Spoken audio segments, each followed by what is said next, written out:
So the man that you see right here in this image is Takashi Murakami.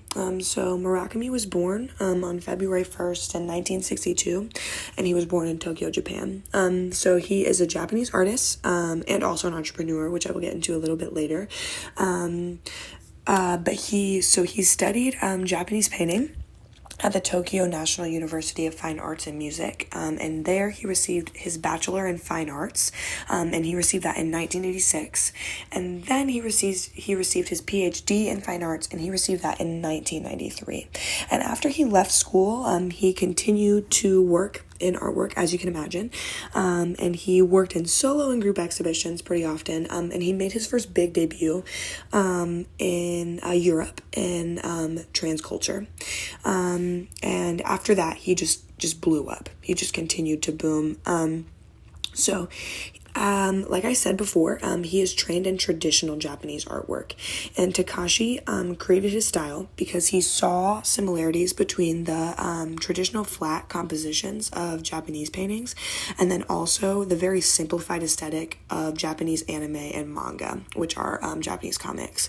And he combined the flat composition of traditional Japanese artwork and the simplified aesthetics of anime and created his own style, which is known as super flat.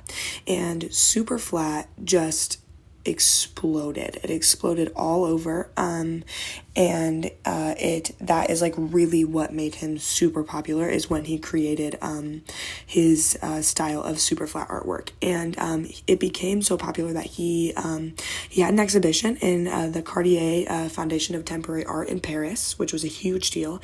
And then he also collaborated with Marc Jacobs, which is a very, very famous and big fashion brand, and he redesigned the Louis Vuitton monogram logo with his super flat style, which was huge.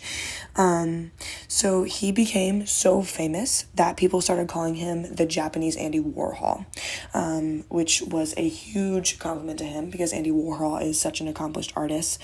One of his biggest exhibitions that he curated was in the Japanese Society Gallery in New York City, and this was called Little Boy: The Arts of Japan's Exploding Subculture.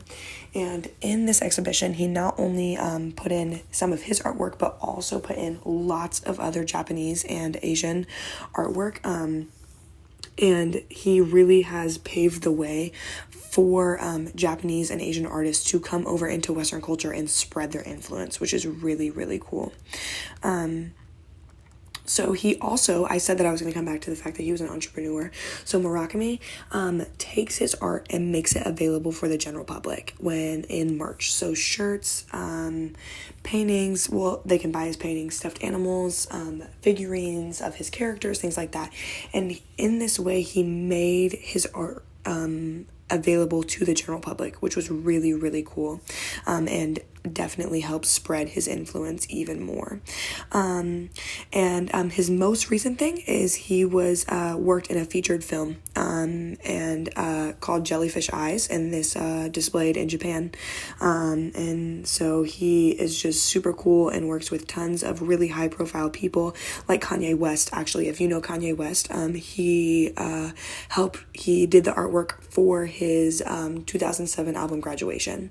And so he is just super submersed in pop culture and used his traditional Japanese background and new Japanese pop culture and just made and paved his own way and did his own artwork, which I think was really, really cool.